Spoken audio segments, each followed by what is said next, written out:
Hello नमस्ते प्रणाम दोस्तों, मैं मंजू गिरी अपने यूट्यूब चैनल पर आप सभी का बहुत बहुत स्वागत करती हूँ। तो फ्रेंड, मैं आप सभी के बीच एक चुटकुला नाच गीत लेकर आई हूँ। गीत बहुत मज़ेदार है, सुनना। जैसा भी लगे कमेंट में ज़रूर बताना।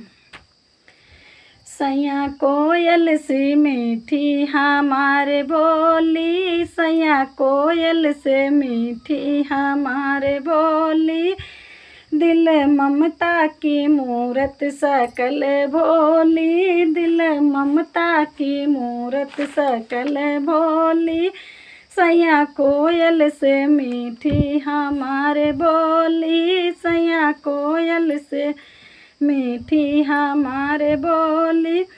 ससुरु का है बहू ममता की मूरत, ससुरु का है बहू ममता की मूरत, सैया सासू के लागे जहर बोली, सैया सासू के लागे जहर बोली, सैया कोयल से मीठी हमारे बोली, सैया कोयल से मीठी हमारे बोली।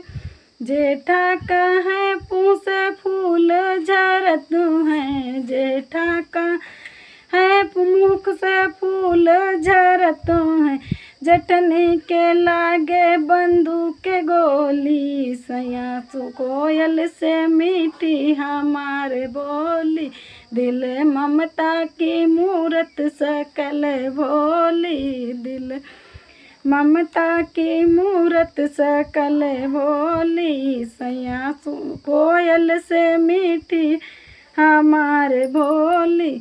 देवर का है भाभी सीता के जैसी, देवर का है भाभी सीता के जैसी, सैया ननदी का है आफत की झोली, सैया ननदी बोले आफत की झोली, सैया कोयल से मीठी हमारे बोली, सैया कोयल से मीठी हमारे बोली, दिल ममता की मूरत सकल भोली, दिल ममता की मूरत सकल भोली।